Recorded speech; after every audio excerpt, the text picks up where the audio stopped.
Hello, welcome back to my haunted library. It's Regina. So today I have something a little different, and that is a film review of a new film, new horror film, just came out, and it's called X, directed, written, produced by a young filmmaker. I think he's still considered pretty young, who I've followed for years now, and that is Mr. Ty West. So this filmmaker, Ty West, am familiar with his work. I remember years ago seeing, I think it might have been his first film or one of his first films called The Roost. It was either produced by Larry Fessenden. I think Larry Fessenden was in it. It had a real indie vibe, but it was really good. It was obvious that this kid, at the time, he was very young, and he's still young as far as I'm concerned. I think he's probably in his 30s, was very talented. It was very obvious. And then another film I watched of his, House of the Devil, and then there was one more, I can't remember the name of it, but I really like his work and I like his style. And I haven't seen a film, like a new release film, at the movie theater for so long. I think it was probably since Dune, and that came out, months ago. So I got my friend James to go to the movies with me on a Tuesday afternoon. It was Tuesday at noon. We met for breakfast and walked over to the mall, and we were probably the only people. I think I spotted two other people in the theater, and we had a really good time. If you want to stick around to the end of this video, I did a little impromptu vlog of our experience going to see this movie. And James, I've known for a long time. He's a big horror fan. He has a wonderful TikTok channel. Is it channel? I guess you call it a channel page, whatever. I'm going to link it below. He's really doing some fun stuff there. He has a lot of followers, so I'm happy to see that. I did a video with him a couple summers ago about Jaws that you may have seen. I'll try to post it here somewhere so you can check that out. He's an expert on Jaws, and just a great guy, and he knows a lot about film, and he knows a lot about horror. So we hung out, and he's also a big film fan. And we've, seen movies together before. And in this video at the end, we kind of discuss just the nature of cinema and where that's going. And we do talk about the film. So if you stick around for that, just know there are some spoilers because we talk after the film and kind of give our impression. So what is this film about? First of all, check out the trailer, because if you don't know what I'm talking about, and you'll see, even in the trailer, so many horror references, like there's so many of these little homages that it's fun to watch. And the trailer really has a great vintage horror look. It looks so much like the Texas Chainsaw Massacre. That's like, I would say, its main influence, and you'll see it when you watch the trailer. But this just came out, released in March 18th. A group of actors sets out to make an adult film. So that's what the X comes into, rated X. And it also has another bit of a theme thrown in there. So let me start over. A group of actors set out to make an adult film in rural Texas under the noses of their reclusive hosts. But when the elderly couple catches their young guests in the act, literally, the cast finds themselves in a desperate fight for their lives. So I did enjoy this film a lot. I'm going to give it 3 out of 5 stars. I recommend it to all horror fans.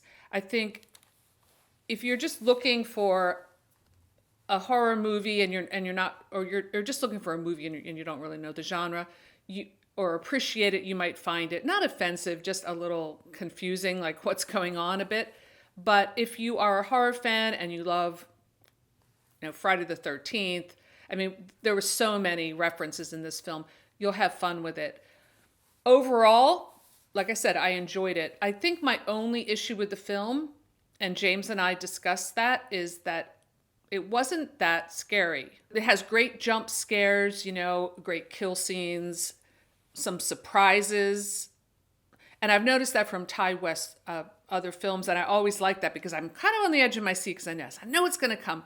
There's going to be some unexpected murder, and it's going to get me. So it definitely had those moments, and there was one in particular involving a shotgun that I was like, oh, there it is, you know? And I did jump a few times during the screening. I didn't have any popcorn, but if I did, I'm sure it would have been all over the place. So without giving away too many spoilers, I'm going to give my pros and cons of this film.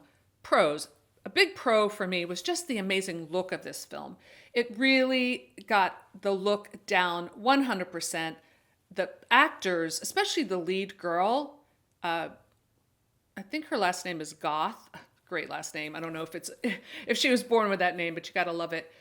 Gorgeous young woman who just looked like she came right out of the pages of 17 magazine or other kinds of magazines, if you consider what this film's about, from 1976, which it takes place in. It even does the titles in like that bicentennial 1976 letters.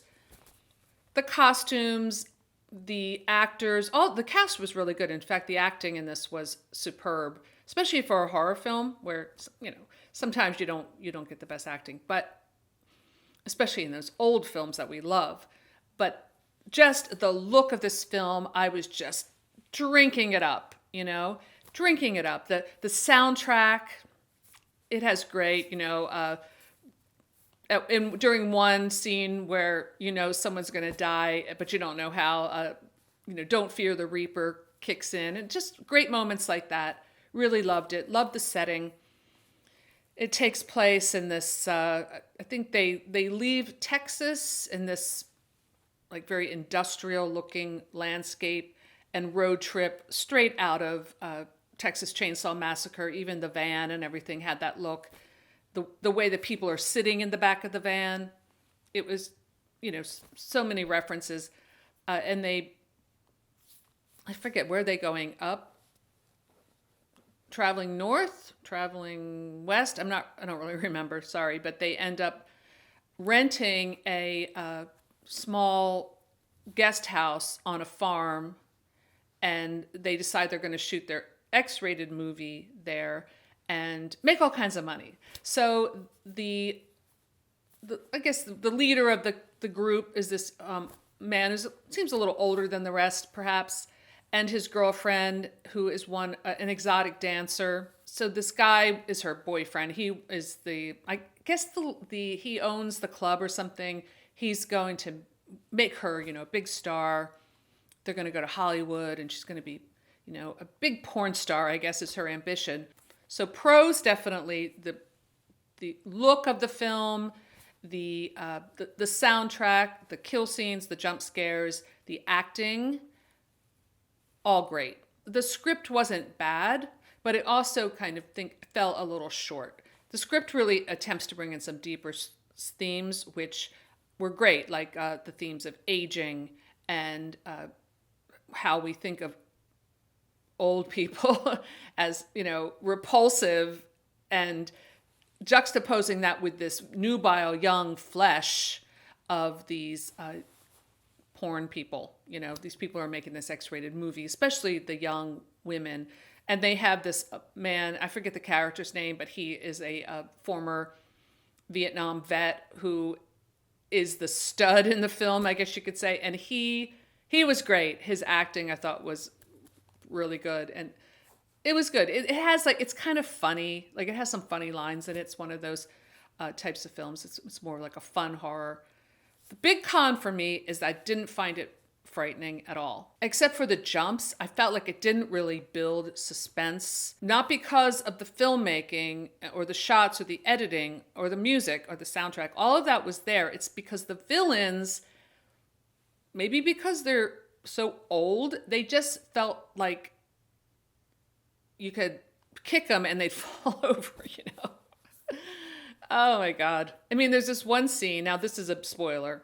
There's this one scene where the old couple is engaged in a sexual act and they're married, so it's okay, on the bed, and one of the victims is hiding under the bed, and you know, you're supposed to be afraid that she can't get out. Well, they're pretty busy and they're pretty old, and you're young, and there's an open window right there. You can just run and dive through it. It just, you know, all of those things are important when you're dealing with horror, because the audience member really has to get right in there and feel what that victim is going through. They have to be afraid, and that it didn't quite work on that level.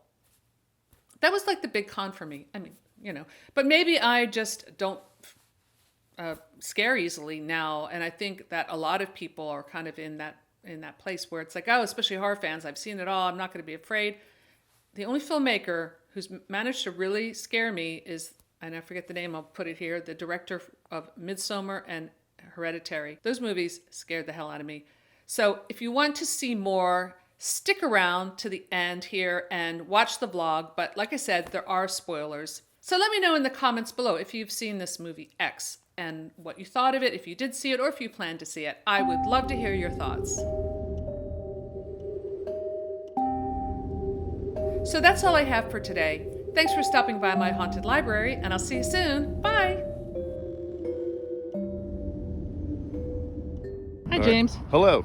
So here we are, my friend James and I, at the Oxford Valley Mall on a Tuesday afternoon, going to the movies. As you can see, there's not a lot of people here. So James, how long have you been coming to this mall? Well, Oxford Valley Mall is not my mall, and Neshaminy Mall is my mall. Okay. But Oxford Valley was the second choice. Right. And I've been going here all my life, and it's completely different now. It's a ghost town. Yeah, definitely. So this used to be the old Sears building up here? Yeah, you can see like the letters are sort of washed out on there, but that's where the sign was. Do you think this mall's like going to last for the next decade? No, not at all. I don't think many malls will last to the next decade unless somebody comes up with something genius. Yeah. To keep them alive. So we are actually going to the movies. So this was never this was my mall growing up, but we never went to this movie theater. Has this movie theater always been like this? No, this has been around. Uh-huh. But the United Artists Theater, there used to be, I think, an AMC inside. Oh, yes, I do remember that. Neshaminy had AMC Premiere Twin, which was 2 screens. Mm-hmm. And this was open, and Neshaminy, of course, has the 24 screens with IMAX and all that stuff. Right. It's probably very windy out here. So James and I are going to go see a movie together. We've done this a few times since we've known each other. And yeah, what are we seeing? We are seeing X, which I don't really know much about. I didn't even watch the trailer. I did watch the trailer and it looked pretty cool, but I'm not going to tell you anything about it because it's good to go in cold. But I do like the director. Yeah, me too. So he's a local guy. I think he's from. Is he? I think he's from the Delaware Valley, and he's from around here. I did not know that. I saw. I think it might have been his first film called The Roost or something. The Roost, yes. I think I know someone who worked on that, and I'm not sure who it was at this time, but I'll have to look on IMDb. Yeah, it's a real low budget film. Larry Fessenden is like maybe was the producer.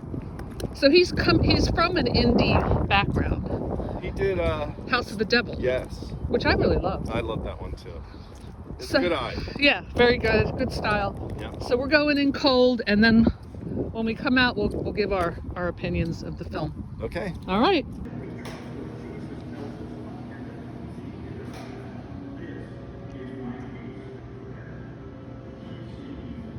Really got the place to ourselves, James.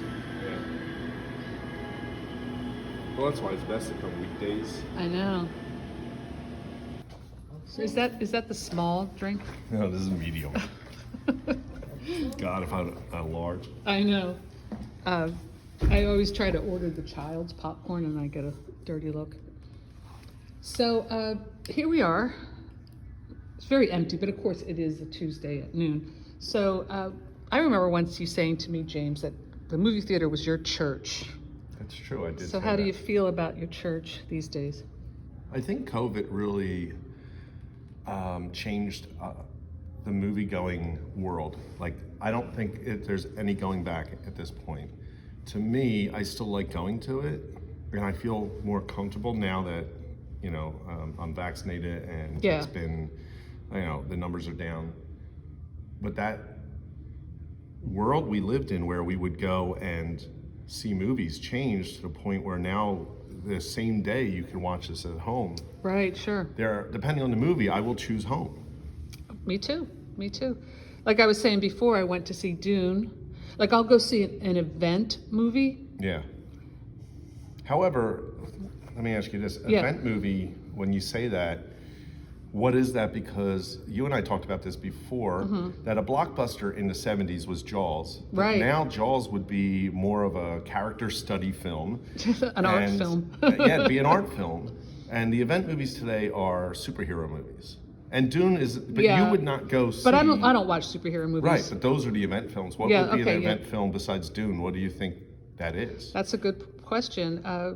Well, like I wish I had seen The Last Duel in the theater. I just didn't really. I watched the trailer. I think when I saw Dune, and then I kind of forgot about it. Yeah. What else? Like, I remember I went to see the movie with Sandra Bullock in space. Like, That should be the title. Sandra Bullock in Space. Sandra Bullock in space. I think Whatever I'd that was probably called. see that. It's like Snakes on the Plane. Yeah, but I guess something that is like a strong visual movie, Yes. like an art film, like a Dune, where I know Well, the how visuals about going to that be. one that came out by the Inception director, and I hated it. I hated Inception, but yeah. No, there was the next one he did. Oh, The Fountain. I don't think it was called that. It's Was where it- everything goes reverse. I forget what it was, but it was awful. Yeah. And that would be considered, I think, an event because it was a big deal that he was making this movie. Yeah, I mean a lot of it is hype. But it's a different world. It is a different world because back in the day, for the kids, you would see a movie and then, well, before even I remember even before like video rental, like VHS, you would have to wait years for it to show up on television, completely edited. Like the first time I saw The Exorcist was on TV and they had edited all of it out because I was too little when it came out to go see that movie. Yeah, the line is, "Your mother sews socks in hell." Yeah, not quite the same. That's the TV version. That's the TV version. But then with VHS and video rentals, it would be what, 6 months after the movie released, maybe. That was at the end of it. video, because in the beginning it was very, very long. So Star Wars came out in 1977. It was amazing for people who loved it, but you didn't I'll wait 6 months and I'll see it on TV. Right. You literally, You if had you to wanted wait to in see line. it again, Yep. you had to go back in line, go wait, and every week you would see Star Wars. And you had to wait 3 years to see Empire Strikes Back. That's true, And yeah. even when Empire was out, it wasn't on video. Star Wars, it didn't come out until way after the movies on video. And at the time, I heard the reason why Indiana Jones and Star Wars was not put out on video so quickly was because Lucas and Spielberg wanted to wait till pretty much 90% of homes had VCRs before they would release it. That way the sales would be huge. Yeah, that's smart. Yeah. I guess also I was thinking event movies would be, I'm not a Star Wars fan, but I'll go see whatever alien film comes out. Like that's at the movie theater. I'll go see a Blade Runner film, when that comes out, even if that last one wasn't that great. But yeah, those are events. Something with a really good director, like The Godfather is supposed to be coming back to the theater. I might go see that. Yeah, it's a prequel, right? No, I think it's the original film. They're re-releasing it. Re-releasing it. Oh, well, that's different. I think they're doing that with. They always do that. Certain theaters around here, especially, are really good. Like Colonial Theater, I wish. Yeah, like you was saw closer. Jaws when it. Yeah, that's every year they have Jaws Yeah. now. But I just saw. It was on Super Bowl Sunday. My friend Chris and I went up to Colonial Theater. They do what's called the Horror Bowl, Oh, and That's fun. It was Tom because I hate the Atkins Super themed. Bowl.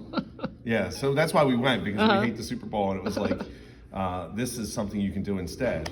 And so it was all Tom Atkins movies. So it was Halloween 3, it was The Fog, and Night of the Creeps, Nice. all in one day. It was a great experience. Yeah, that sounds like fun. I might do that next They time. also have something coming up called Splatterfest, where it's really low budget horror, and it's like a 24-hour type thing.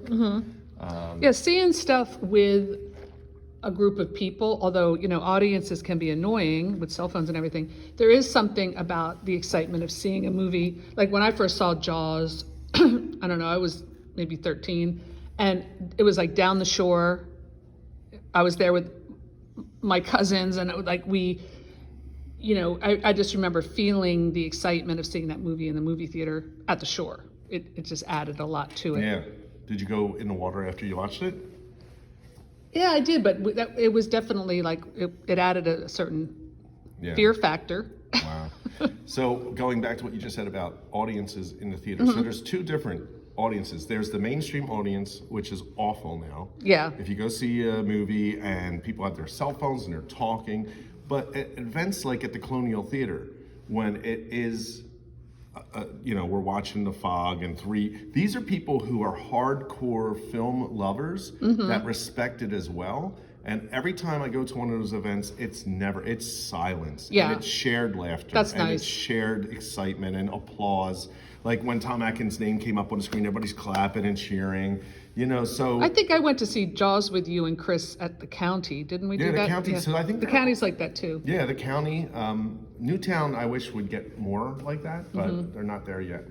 But there is that audience that is like us, that sees these classic films, and there's a reverence for it, and you can feel it while you're in the theater, as opposed to the mainstream movies, which is like, I probably want to stay home for this. Yeah, like you don't talk in church.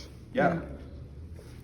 Yeah, well, I think even when I was a kid, there was still like an etiquette to the theater that kind of was a holdover from the like legit theater, like Yes, live theater that yes. was upheld at the movie theater. Like we had ushers with One of my favorite. bow ties and tuxedo jackets. One of my favorite things. Yes, exactly. So that brings up Fast Times at Richmond High. I love that When movie. they're going yeah. into the theater and he's got the bow tie, Yep, he's got the that little was- jacket, and he's like smoking is upstairs to the left. Yep. And it's like, oh, I forget there was smoking. Oh in yes, the there theater. was in the balcony. Yeah.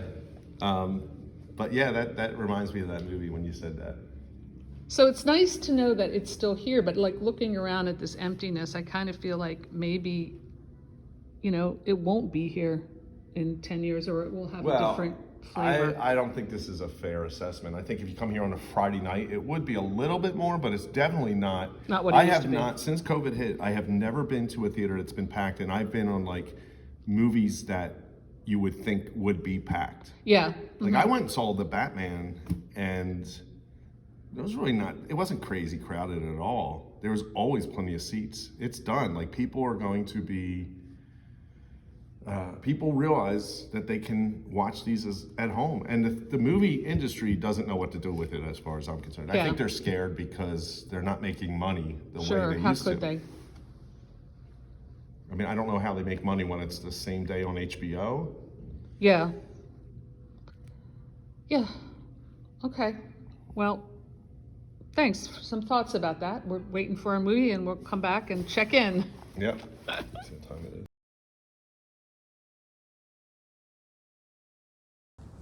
Okay, so here we are coming out. Hello. Hi.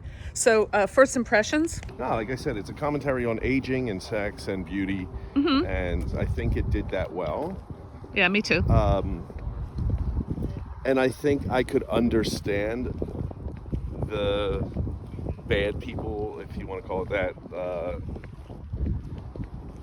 their sadness and loss. But the only thing I don't feel like I really got is how they become so viciously murderous. Yeah. I think that's the jump that was made that I don't understand.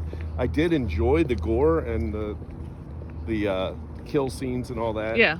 I thought they were well done. I think it was shot nicely. I just don't understand